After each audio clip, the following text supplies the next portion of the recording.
설교 전에 아침에 인사를 했으면 좋았을 텐데 깜빡 놓친 우리 남혜원 양 일어나서 인사 한번 해요. 네, 박수로 환영하겠습니다.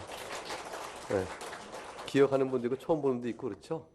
네, 남성문 김혜경 교우님의 딸이고 남혜린의 첫째인데 방학 때 오다가 이번에는 와서 또 한 6개월 같이 계속 있게 될 것입니다. 학교가 이제 밖에 있어서 왔다 갔다 합니다. 오래간만에 왔기 때문에 인사를 나눴습니다. 아무쪼록 오늘 이 오후에 여러분에게 제레마 교회 요리문답으로 필요한 내용들이 잘 전달되어지고 그 은혜의 깨달음으로 그리스도의 평강이 충만할 수 있기를 축복합니다. 오늘 요리문답은 하나님을 전능하신 하나님이라 부를 때 도대체 무슨 뜻으로 이렇게 말하는 것인가? 이제 그것을 우리에게 교훈하길 원합니다. 전능하다라는 것은 무엇이든지 다 하실 수 있다라는 뜻이 되어지죠. 그러니까 이제 문자적으로 말하면 어떤 이든지 할 수 없는 일이 없으시다. 능하지 않은 일이 없으시다. 이제 이렇게 간단하게 이제 정리가 될 것입니다. 그런데 하나님이 하실 수 없는 게 없으시다라는 단순한 정의로는 이제 이렇게 하나님이 전능하심을 반대하려고 이런 식의 질문하는 사람이 있을 수 있게 됩니다. 하나님께서는 네모난 삼각형을 만들 수 있느냐? 뭐 이렇게 물어보는 거죠. 그러면은 사람은 삼각형은 세 변이요, 네모는 네 변이지 이 두 개를 같이 할 수 없는데 하나님도 하실 수 있는가? 이렇게 물어봅니다. 그럼 대답이 뭡니까? 하실 수 있나요? 못 하시나요? 못 하시죠. 하나님도 네모난 삼각형은 못 하십니다. 이렇게 보면 삼각형, 저렇게 보면 네모나게 되는 어떤 특수한 어떤 도형을 만들어서 봐라. 이렇게 하실 수 있을지 모르겠지만, 우리가 정의 내리고 있는 삼각형과 또 사각형은 그 자체가 하나님께서 질서를 세우시는 안에서의 이미 정해진 내용입니다. 따라서 하나님께서 그렇게 하기로 결정하신 내용을 가지고 하나님 스스로 모순되게끔 물어보면서 하나님 이것도 못하시죠? 그러면 하나님은 전능하신 게 아닌 게요. 이렇게 물은 것은 지나친 말 장난이요, 논리적 모순을 갖고 하나님을 압박하는 잘못된 접근인 것입니다. 사람이 죽었으나 살아있고 살아있으나 죽어있는, 살아있고 죽어있는 걸 동시에 만들어 보세요. 이렇게 얘기하는 것도 비슷한 것이 되어집니다. 그러니까 그런 접근 방법으로 하나님의 전능하심을 제한하는 것은 이제 잘못된 방식입니다. 왜냐하면 하나님이 정하신 질서 안에서 그 자체가 충돌되도록 하나님 하지 않으시기 때문에, 또 정한 질서에 따라 이루어진 일이므로 그렇게 말할 수는 없다. 그런데 이제 어떤 일은 또 이렇게 물어볼 수 있겠죠. 하나님 모든 걸 다 하실 수 있다면 하나님은 죄를 지을 수 있으시냐? 이렇게 물어보고, 하나님은 죄를 지으실 수 있습니까? 없습니까? 없으시죠? 왜 없으시죠? 그분 자신의 생각과 그분 자신의 원하심과 그분 자신이 행하시는 바가 항상 의요, 그것 자체가 옳기 때문입니다. 그러니까 죄라는 개념은 하나님 앞에서 피조물이 관계성 안에서 하나님의 뜻과 의지를 벗어났을 때, 교훈에 벗어났을 때 죄라는 게 발생하는 것이에요. 하나님은 우리가 이렇게 행하기를 교훈하셨습니다. 그런 하나님의 교훈에 빗대어 벗어났을 때 무슨 개념이 등장해요? 죄의 개념이 드러나는 것입니다. 그러니까 그렇게 되는 것에 비추어 하나님은 자신이 우리에게 명하신 교훈은 그분의 기뻐하신 뜻이기 때문에, 그분이 원하여 행하신 뜻이기 때문에 스스로가 거기에서 벗어날 리가 없는 것이요, 또 그분은 그 스스로의 말에 제한을 받지 않는 것이에요. 그분은 그분 자체로서 그걸 드러내신 것이죠. 그래서 하나님께서 죄를 지으실 수 없으시면 무능하시다, 전능하신 게 아니다, 이렇게 묻는 것도 잘못된 접근입니다. 그러면은 하나님께서 결국 전능하시다라는 것은 악을 행하실 수 없고 또 스스로 정하신 질서를 반대하지는 않으신다. 이렇게 하셨을 때 하나님께서 행하시는 전능성이라는 건 무엇이냐면 자신이 하고자 하는 뜻을 다 이루실 수 있는 능력과 관련해서 하는 말입니다. 그러니까 오늘 요리문답 입산문의 답 첫 문장이 이렇게 되어 있어요. 좀 문장이 다소 의미가 불분명해 보이긴 하지만 그것은 하나님께서 행사하지 않고 계신 능력도 가지고 계신 분이라는 의미가 아니다. 이 말 번역이 좀 어렵죠. 이게 더 좋은 번역을 어떻게 만들어내야 할 텐데 풀어내야 할 텐데 하나님께서 행사하지 않고 계신 능력 그것과 관련해서 전능하신 하나님을 고백하는 것이 아니다. 이 세상 보세요. 자, 이 세상은 우리가 하나님이 전능하심을 고백할 때 지금 말했던 죄를 범하실 수 있는가 또는 하나님께서 모순된 일, 네모난 상태를 만들 수 있는가 이런 식의 접근은 철학적으로 하나님이 전능하신가를 물어보는 도전적인 질문이었는데 그것은 질문 접근이 잘못됐다라고 말했습니다. 그러면 어떻게 봐야 되느냐? 하나님이 원하신 것을 하실 수 있는 능력이다 이렇게 봤습니다. 그러면 하나님의 의지가 있으신데 하고자 하는 뜻이 있으신데 능력이 부족하여 못하신 일이 없으신 분이시므로 원하신 바는 모든 일을 하실 수 있음에 우리가 하나님을 전능하시다 이렇게 고백을 합니다.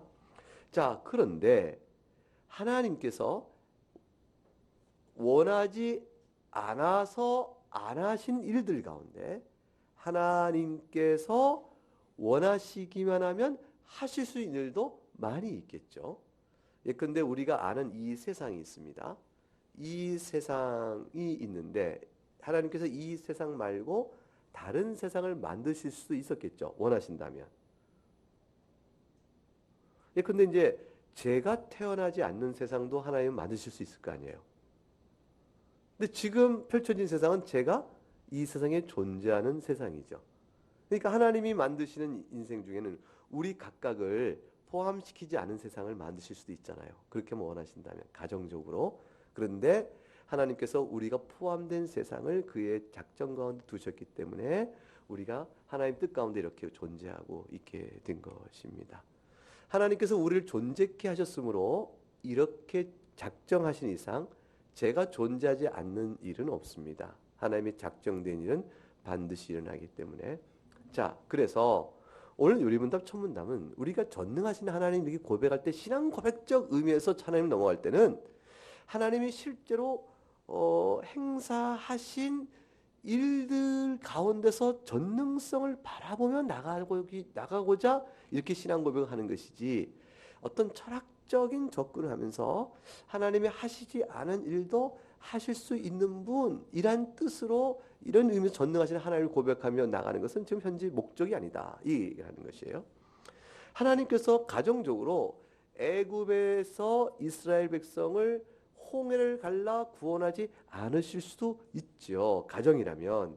근데 그런 가정에 따라 하나님은 전능하신 분 이렇게 말하면서 하나님께 고백하고 나가는 의미는 아니다 그 말이에요. 우리가 전능하신 하나님 이렇게 고백하고 나고 신앙적으로 고백할 때는 하나님께서 이미 작정하신 그의 뜻을 이루시기에 부족함 없는 하나님이라는 하나님의 경륜, 그의 작정, 그의 실행하기로 하신 내용 이런 것들 염두에 두면서 전능하신 하나님 이렇게 고백을 한다는 것입니다.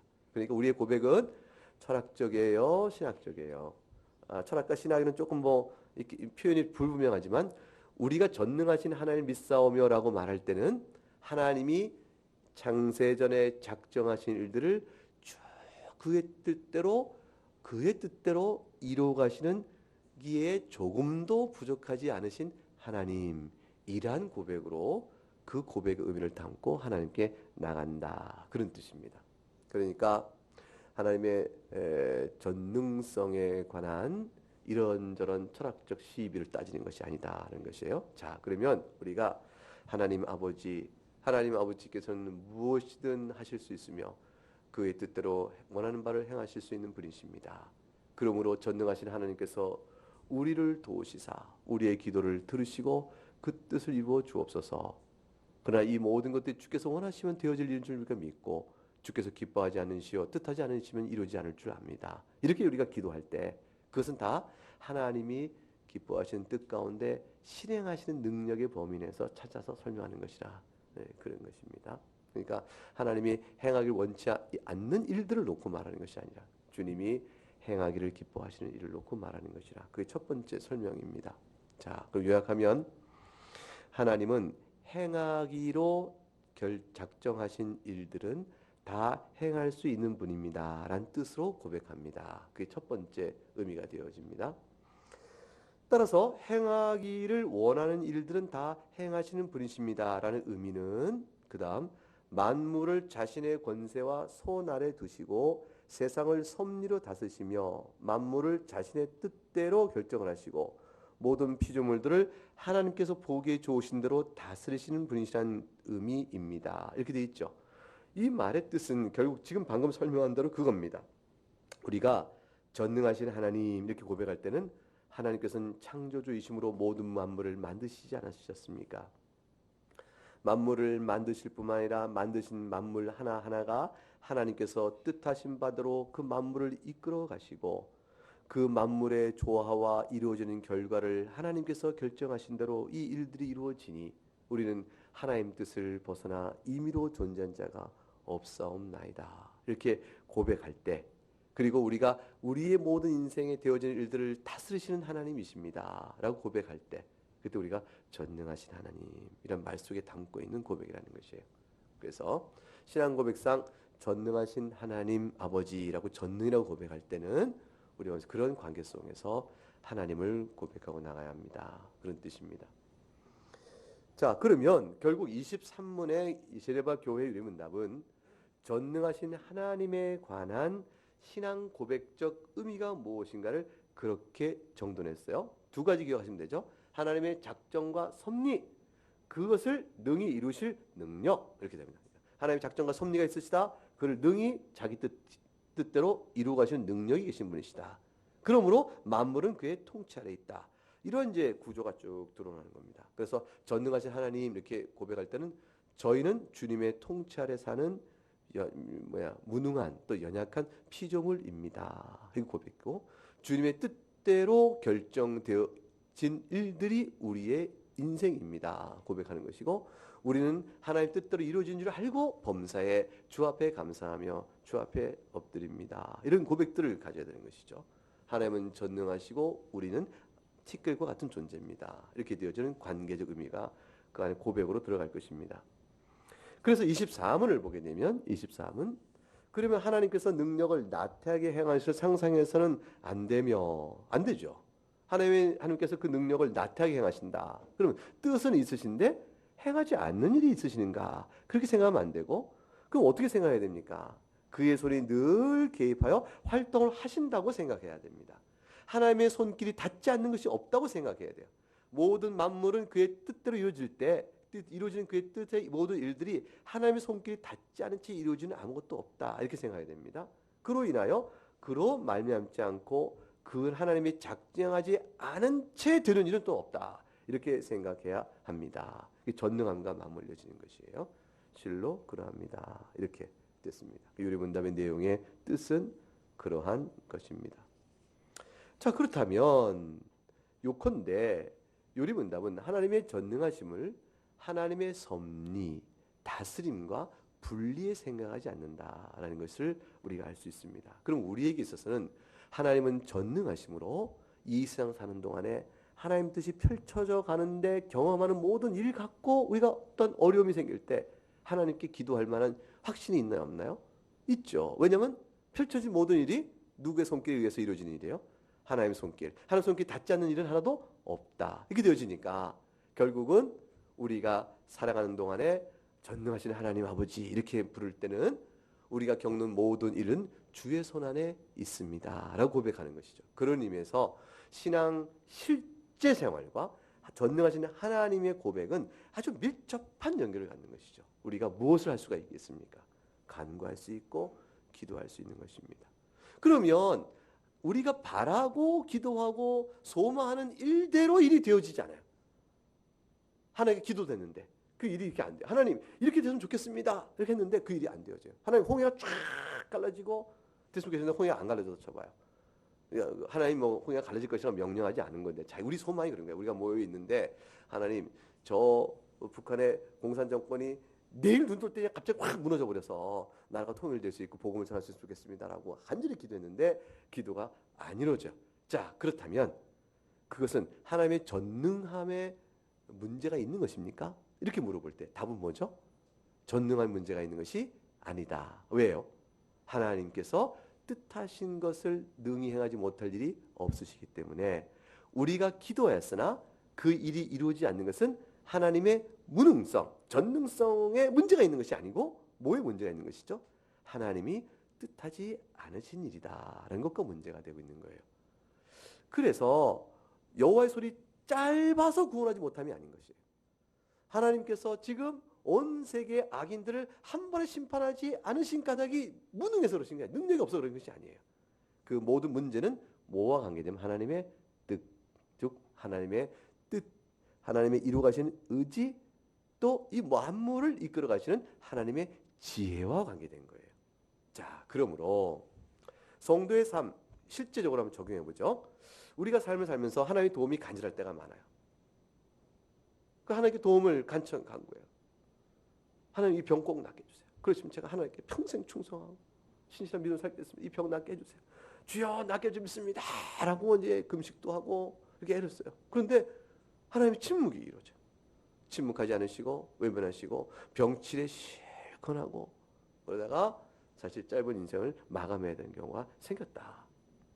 자, 그러면 그 가운데 이 성도가 시험이 들어요.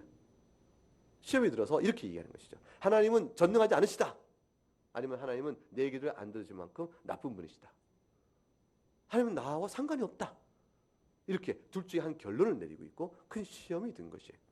하나님은 내 기도를 듣지 않으시니 하나님은 냉정하시고 하나님의 침묵은 나에게 관심 갖지 않는 분이시다. 라고 그냥 결론을 내려서 큰 시험이 들어서 하나님은 날 사랑하지 않는 것 같아요. 여러분 사랑할지 모르겠어요. 당신 하나님 하세요. 내 하나님 아닌 것 같아요. 라고 시험이 들거나 아니면 하나님은 날 사랑한다고 하시는데 그만한 능력은 없으신가 봐요. 제 문제를 해결할 만한 능력은 없으신 분이에요. 라고 생각을 했어요. 자, 둘 중에 어느 한 생각에 빠져서 신앙생활을 더 이상 못한다 쳐봐요. 이분의 문제점은 뭐죠? 하나님의 전능함에 대한 오해가 있는 것이죠. 하나님께서 하나의 성품에 대한 첫째 오해, 하나님이 그의 간구를 들어주지 않으신다. 그의 기도를 응답하지 않으셨다고 해서 그를 사랑하지 않는 것이 아니라는 사실을 오해하고 있고, 두 번째는 하나님께서 그를 사랑한다면 그의 고난을 즉각적으로 해결해 주셔야 한다. 그걸 외면하시다. 아니 즉각적으로 고소하고 30년 기도인데 안 들어줬다 라고 말을 하더라도 그것을 들어주지 않는다고 해서 하나님이 능력이 없으신 것은 아니다. 그것도 오해한 것이죠. 그래서 이 전능함이라는 말은 뭐냐면 하나님께서는 그의 뜻 가운데 행하실 것을 넉넉히 행하시니 결국 남는 결론은 우리가 어떻게 했냐면 하나님께서 나의 질병 30년간의 고통 속의 인생을 살다가 이렇게 마무리하는 것, 내가 겪는 이 불행을 겪는 것도 주의 뜻 가운데 있는 일이었구나. 이렇게 받아들이는 것이 맞는 거예요. 그럼 그걸 받아들일 때 전능함과 선하심을 어떻게 할 것이냐? 이런 질문이 생기겠죠. 그럴 때 질문은 뭐냐면 하나님의 지혜로움을 찾아야 되는 거예요. 하나님은 이러한 가운데서도 내게 어떤 선과 기쁨을 주시려고 이렇게 하셨을까?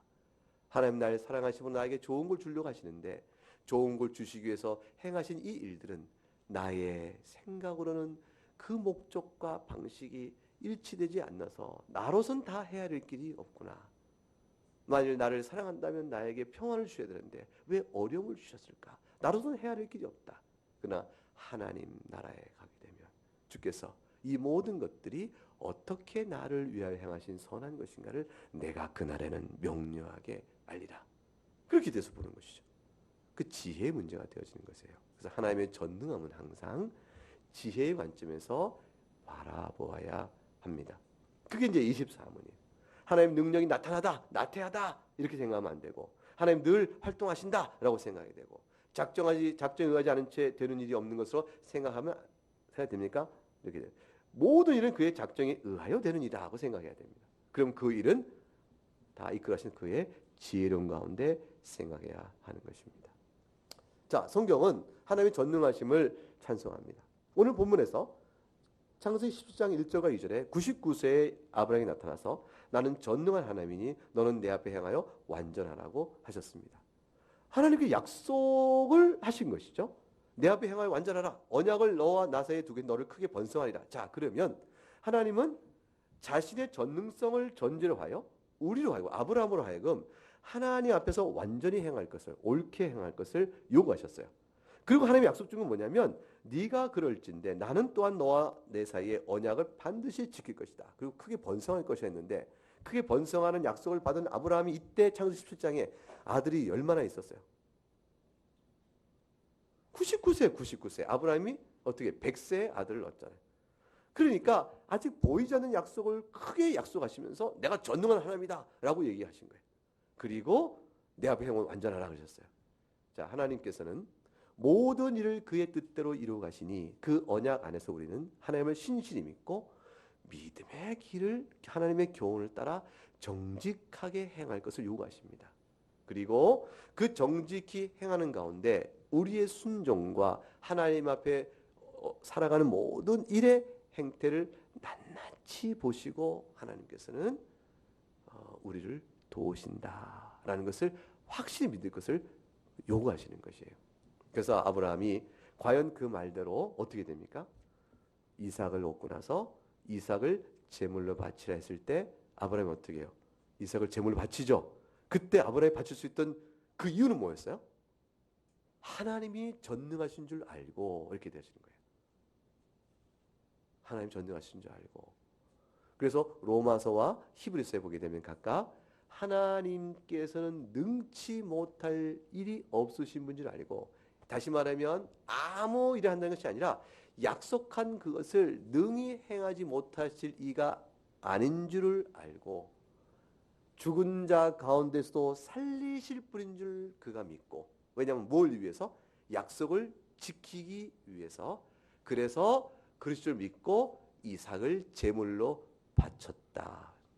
그러니까 이삭을 약속의 아들로 주셨는데 약속의 자녀를 죽일지언정 죽은 자 가운데 살리실 분이시요 그럴 전능성이 있는 줄 믿었던 것이죠.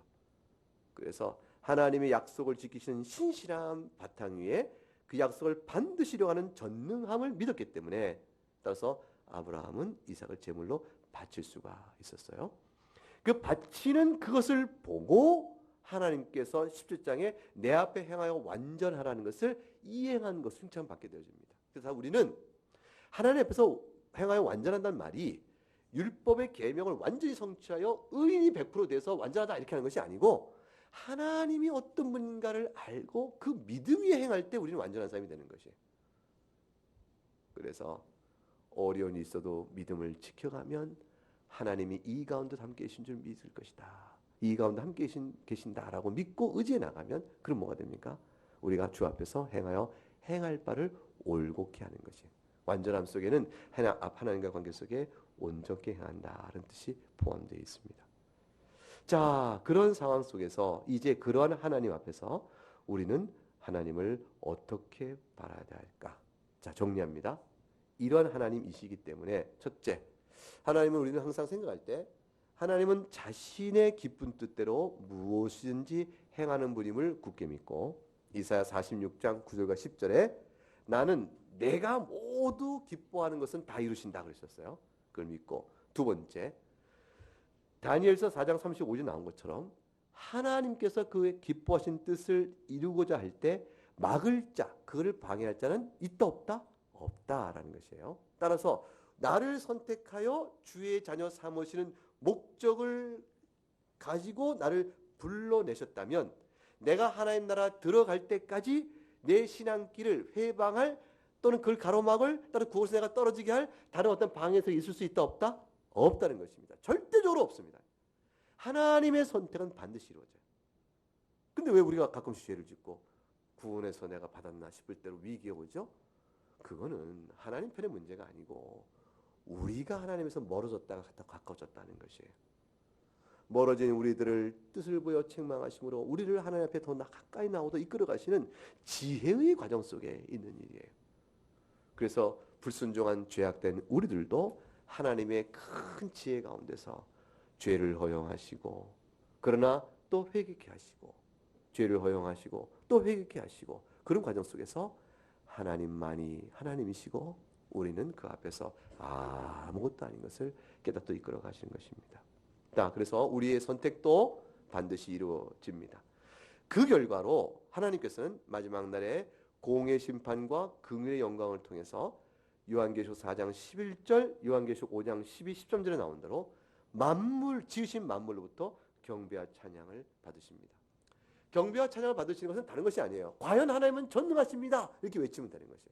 과연 하나님은 선하십니다. 이렇게 외치면 되는 것이에요.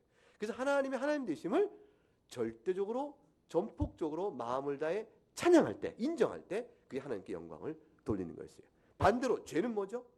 그걸 조금이라도 타협시키는 것이 죄예요. 하나님은 선하십니다. 아닌 것 같은데 조금이라도. 하나님은 전능하십니다. 아니 근데 왜 나를 이렇게 내 기도 안 들어주셔? 이렇게. 하나님은 옳으십니다. 아니 내 생각이 내가 더 맞은 것 같은데 어떤 조금이라도 굴절과 타협을 일으키면 하나님께 영광을 돌리지 않는 것이고 이 모든 것이 과연 그렇습니다 하면 하나님께 영광을 돌리는 것이에요. 이 모습을 언제 봐요? 요한계시록 4장 5장 안에서 그 아름다운 장면을 우리가 볼 수가 있습니다. 따라서 그렇기 때문에 악을 인생 중에 경험할 때 전능하신 하나님 믿는 우리는 두려워할 필요가 없습니다. 왜냐하면 그 악은 반드시 하나님께서 뭐 하실 거니까? 심판하시고 괴멸하실 거니까. 악이 아무리 강해도 하나님을 이길 수가 있어요? 없어요? 없어요. 피조물의 일에 불과하거든요. 따라서 우리는 어떤 환난과 고통에서도 하나님의 전능하심 앞에 두려워하지 않을 수 있다. 따라서 전능하신 하나님 앞에 피하는 것보다 인간 믿음의 형제에게 위로는 없다. 이걸 기억하셔야 돼요. 시편 91편 1, 2절 유명한 부분이죠. 전자의 은밀한 곳에 거주하며 전능자의 그늘 아래 사는 자요. 나는 여호와를 향하여 말하기를 그는 나의 피난처요. 나의 요새요. 내가 의뢰하는 하나님이라 하더니 하나님을 전폭적으로 의지하고 피난처로 삼을 수 있습니다. 이것이 우리의 위로입니다. 자, 우리의 피난처는 전능하신 하나님 손길을 통해서 누구를 바라보도록 이끄시죠? 예수 그리스도예요. 자, 그러니까 하나님의 전능하심이 얼마나 지혜 가운데 나타나 보세요. 죽음을 당한 구주를 통해서 모든 죄의 세력으로부터 우리를 구원해내시고 그의 뜻을 이루어가는 전능함을 드러냈어요. 가장 세상에서 약한, 세상이 인정할 수 없는 약한 구주의 모습을 통해서 십자가죠. 가장 강력한 하나님의 의의 능력을 나타내 보이신 것이에요. 이 역설적 구조 안에서 하나님의 능력은 결국 뭐를 통해서 보여져요? 지혜인 거예요. 지혜. 십자가 속에 담긴 하나님의 지혜로움은 그의 전능함을 가장 비천안에서 가장 강한 것으로 드러나게 되었다. 우리의 믿음의 삶도 하나님의 전능함이 언제 드러날까요? 내가 실력 좀 있을 때, 뭐 이렇게 뭐 좀 하면 내가 먼저 해볼 때, 그렇죠. 우리가 뭐 좀 해볼 때도 하나님의 나를 통해 역사하시는 하나님의 전능이 드러나겠죠. 그런데 더 큰 것은 뭐죠? 연약한 자요, 죄인이요, 그런 자가 바뀌어버리는 일 속에 드러나는 것입니다. 연약한 자가 강한 믿음으로 등장해요. 저자는 천하의 가장 악한 놈이라 저자는 소망 없고 모든 인구 60억이 드러나서 손가락질하고 정죄할 놈이다 싶은 가장 극악무도한 사람이 회개를 해버린 역사 속에서 죽음이 생명으로 바뀌는 속에서 하나님의 전능하심이 드러납니다. 우리의 회개 속에서 하나님의 전능하심의 역사가 드러나기도 하는 것이죠. 따라서 우리가 전능하사 천지만신 하나님 아버지를 믿을 이렇게 고백할 때는 천진만물을 주신 창조주 하나님의 능력을 고백하면서 동시에 그 가운데 행해지는 모든 하나님의 섭리를 실행하시는 능력을 고백하는 것이고 그것이 개인적으로 보게 되면 내 인생을 결정하시고 뜻대로 이끌어가시는 하나님을 고백하는 것이고 따라서 그렇기 때문에 우리의 유일한 피난처로 그 하나님 앞에 나갈 수 있다. 이것이 우리에게 고백되어지는 아주 신앙 실전적인 고백이라 볼 것입니다. 오늘 그것을 가르치기 위해서 제네마 교리문답은 하나님이 실행하지 않는 능력과 관련해서 하는 것이 아니요 하나님이 실행하고자 하시는 그 능력 안에서 전능하심에 대한 고백을 하는 것입니다. 이렇게 가르쳐주고 있습니다. 이것이 여러분의 믿는 하나님이요 의지하는 하나님 될 수 있기를 주의 이름으로 축복합니다. 기도하겠습니다.